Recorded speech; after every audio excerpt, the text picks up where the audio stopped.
morning, good afternoon, good evening. I've already done some commentary on the interview that Jealous Mawarire had with Ndara B of Heart and Soul. I think it is such an important video that I strongly recommend those of you who haven't had a chance to listen to it to do so. I just want to focus on one or two issues in this video to clarify some of the things that the people out there should know. 2017 coup, and after President Emerson Mnangagwa, if I may call him president, after he lost the election in 2018. He lost the election. He lost it. But Zek says something else. But Zek says he won that election. After he lost the election, he knows it. And let me tell you what happened. After he lost the election, the generals that had helped him to do the coup in 2017 called him and said that they could not have staged a coup in order to pass on power to the opposition. They had anticipated that he, Mnangagwa, was going to win the election and therefore continue the country on a democratic path. But since he had lost the election, they were going to do another coup. That was another coup which they did to subvert the will of the people, to subvert the outcome of the presidential election in 2018 and install once again Emerson Mnangagwa in power for 1 year, for one term, 1 5-year term. Their argument was that the political party Zanu PF had won the election, but the presidential candidate had lost the election. So therefore, in order to run away from a coalition government, they were going to stage another coup. This was a soft coup which they staged in elections, when in actual fact he had gotten 32%. Made assurance that within the 5 years, Zanu PF was supposed to look for a credible candidate who had capacity to win elections in 2023. That was the agreement that Emerson had with General Chwenga, General Marshal Shiri, Zimonti, all those other generals who later on succumbed to what was now called COVID. They were there. And they are the ones who had an undertaking, who had an agreement with Emerson that he was going to be a one-term president. And he was going to be a one-term president on the condition that Zanu PF, as a political party, was supposed to come up with a candidate that had capacity to win elections, in presidential elections in 2023. Because we had a situation in 2018 where Zanu PF... Well, I'll stop it there. I think we need to clarify the record here. Mawarire is telling us that the 2018 elections were free, fair, and credible insofar as the parliamentary process was concerned. It was only the presidential side that the generals felt it necessary for them to step in and rig the presidential vote. That is nonsense. The 2018 elections were not free, fair, and credible. There are many other issues that shows that that process was not free, fair, and credible. There was no verified voters roll.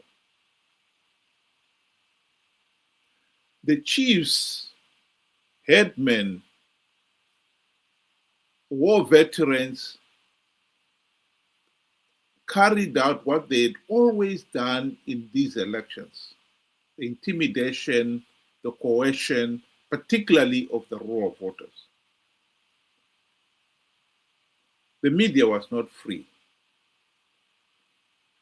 Zanu PF had access to the nation's resources to the point where the opposition could not possibly compete. All those aspects show that the process is not free, fair, and credible. What Mawarire should be emphasizing here is that as much as that part of the electoral process was the same, it affected both the parliamentary and the presidential electoral process. Over and above that, the generals had to step in and help their presidential candidate over the line. That was also revealed in the presidential election results challenge mounted by Nelson Chamisa. The whole court proceedings showed that process of the counting was meant to help Mnangagwa over the line. One of the things that came out, for instance, was that there were 16 polling stations with identical results for Mnangagwa, for Chamisa, and all the other presidential candidates, but also with one notable thing, that in all those 16, Mnangagwa was not only winning, but was winning big to quote Chamisa's lawyer.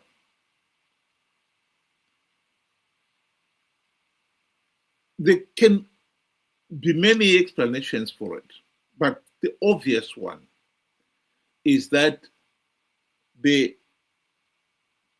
V11 results, which is the summation of all the polling votes, the votes cast for each of the candidates, etc., the V11 forms. The entry of that V11, those 16, must have been duplicate, where they are identical. Those 2 or 3 that with the identical results would have been, they were generated from one V11 that was entered twice to top up Mnangagwa's vote.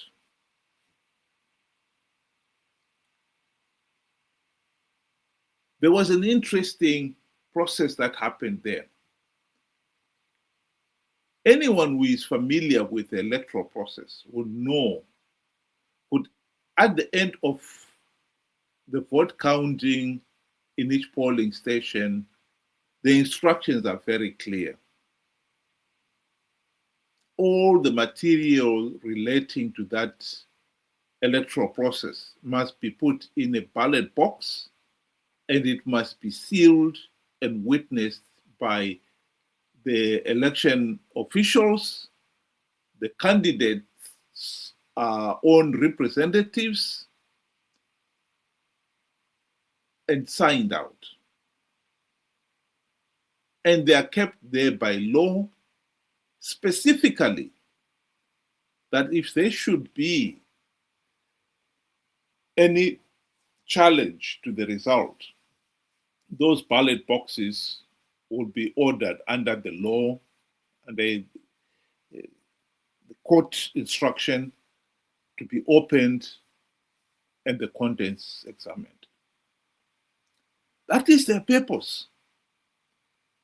So in this particular case, when you find you've got 16 constituency polling stations with identical results, the only logical thing to have said is, well, let's go to their original boxes, sealed ballot boxes of those polling stations, and we can verify whether they indeed were 16 polling stations with identical results. The Chief Justice, Malawa, made that argument, and it was none other than Chamisa's lawyer who said no. They didn't want to drink from a poisoned well. It didn't make any sense at all. Who was drinking from the poisoned well? If you're serious about establishing that the process was free, fair, and credible, that is the purpose of those sealed ballot boxes. But he said no. The other indication that these were duplicate entries is, why is it that the presidential race, the votes were counted on the basis of the V11 form? If you look at the electoral law, it clearly says the presidential vote count would be based on the V23B form, which is the form that comes from each of the 210 constituencies.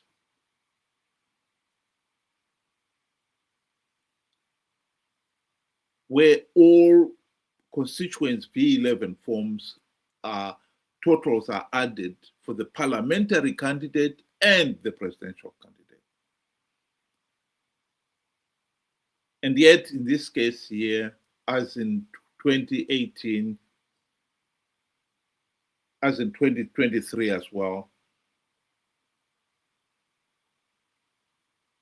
ZEC decided to go back to the V11. And one of the things that came out in the court challenge was that there was a discrepancy between the total number of votes cast in the presidential race was different from that cast for the parliamentary elections. Yes, the voters are allowed to say, just give me the ballot paper for the parliamentary race. I'm not interested in the president, or the other way around.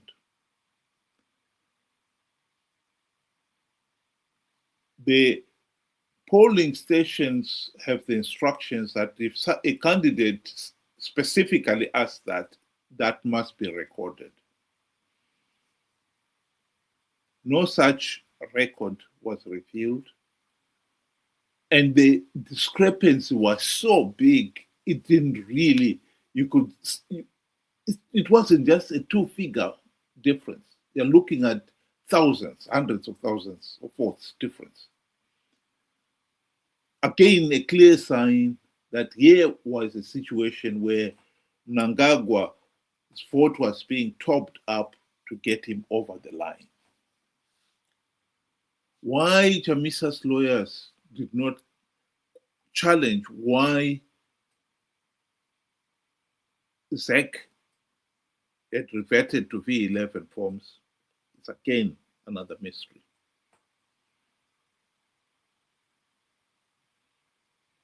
So in this particular case, it is important to understand that as much as Mawarire here is trying to tell us that the 2018 elections were free, fair, and credible, the army, who were heavily involved in those elections, only stepped in to rig the process to get their presidential candidate, the Zanu PF presidential candidate, Emerson Mnangagwa, over the line.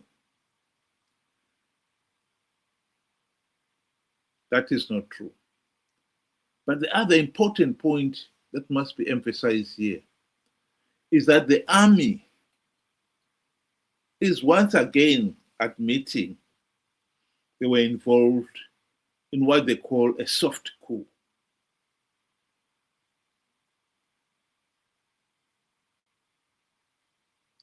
Later on in the same tape, you will hear Mawarire talking about 2023 and that Mnangagwa did not trust the army to be involved.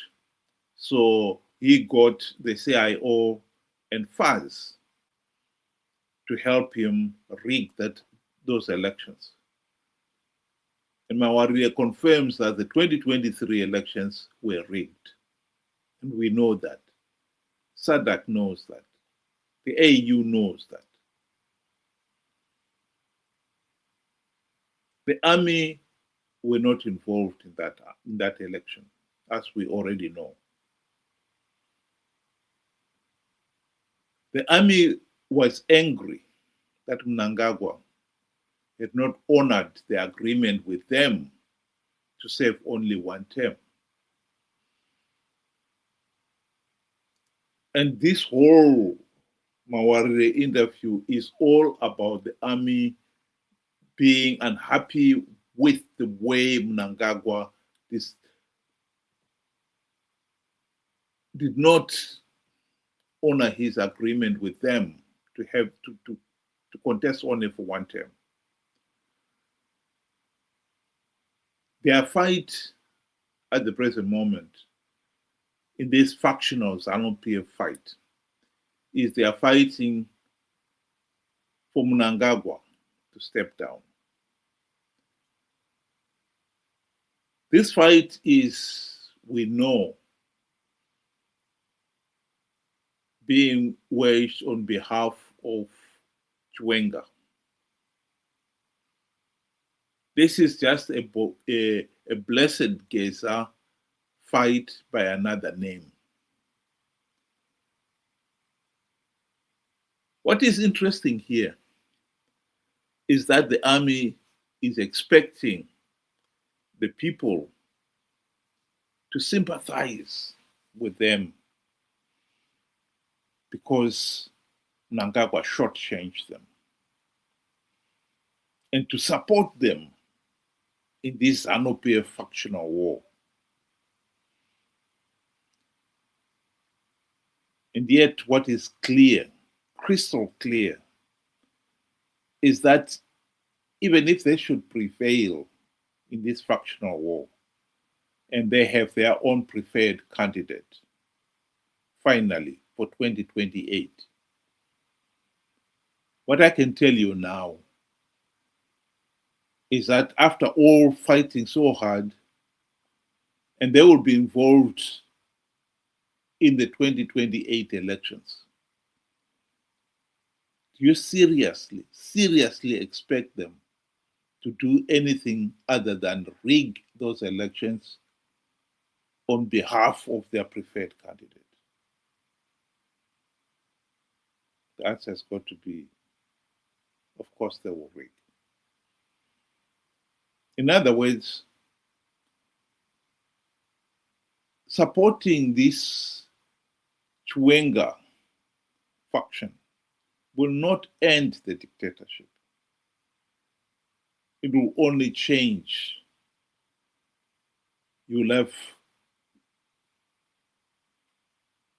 one dictator, Mnangagwa, replaced by another, Chiwenga. Just as we did in 2017, we removed Mugabe. He lost that factional war. He was in the G40, and Lacoste faction got into power. And they were not going to let the opposition, even if they won those elections, who they wanted their own candidate to win.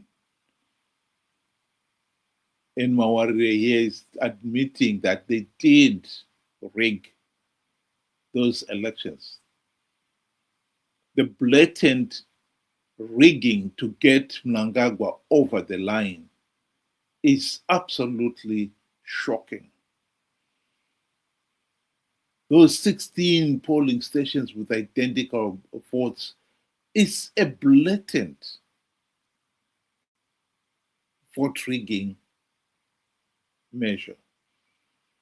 They may not be that clumsy next time, but let me rest assure you, they will rig 2028 elections. The people of Zimbabwe should be clear what they want. We want to put an end to this case of rigged elections and bad governance. We should not be interested in the Zanu PF factional war because we know that all we'll ever do there at best is stop Mnangagwa and the Mnangagwa dictatorship only to get another dictator. What we should be aiming at is dismantling the Zanu PF dictatorship and putting an end to the case of rigged elections and bad governance. How are we going to achieve it? You might ask. Well, at the present moment, the simple answer to that is we must make sure the elections are free, fair, and credible. However, I'll be the first one to admit that it is too late to get any meaningful reforms implemented at this point. We had the golden chance to implement the democratic reforms during the GNU, and we wasted it. The best we can do now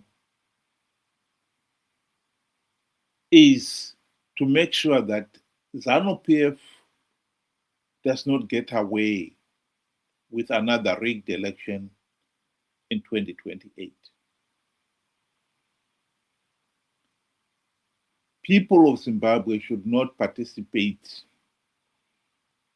in those flawed elections. SADC and the AU has already given the people the lifeline. They condemned 2023 elections as flawed and illegal. If Zimbabweans had not been conned by Chamisa to participate in those flawed elections, SADC and the AU would have denied Zanu PF legitimacy as they did in 2008. We should not be surprised that Chamisa conned the people. As I've said, if you look at 2018 elections, the whole challenge of those results was just a smokescreen.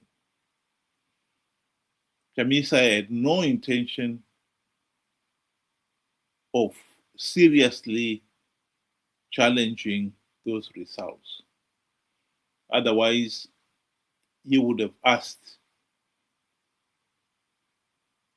the sealed ballot boxes, for instance, to be opened.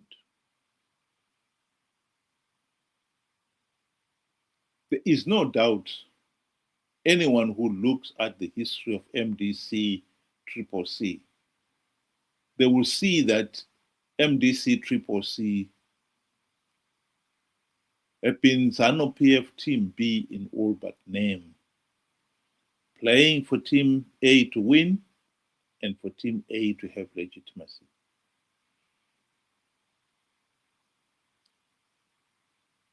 For a reward. Since the GNU the MDC leaders have failed to implement even one token reform. We know that besides the trappings of high office, the top brass in the MDC leaders got farms and money to start business adventures and other benefits. Anyone who thinks that the MDC will not participate in 2028, even if there is not even one token reform implemented, is naive.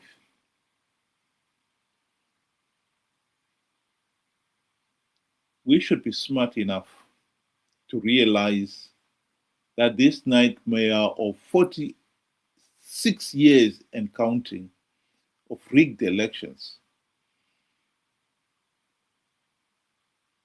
is because, yes, we had a regime, Zanu PF, that believed that they have the divine right to rule the country. But we also had the misfortune of having the opposition whom we had entrusted the task of implementing the reforms and dismantle the dictatorship, who, particularly during the GNU, were bribed to the point that from there on, they were running with the povo hair and hunting with the Zanu PF hounds. I once again recommend that you look for the video of this interview with Mawarire and Mdarabi. It's worth listening to because it shows what a rotten political system we have. It's rotten to the core. We need reforms to dismantle it.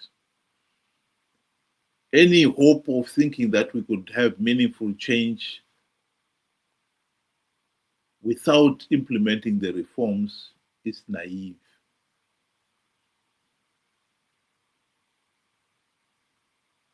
Think about it. Thank you very much. Have a good night.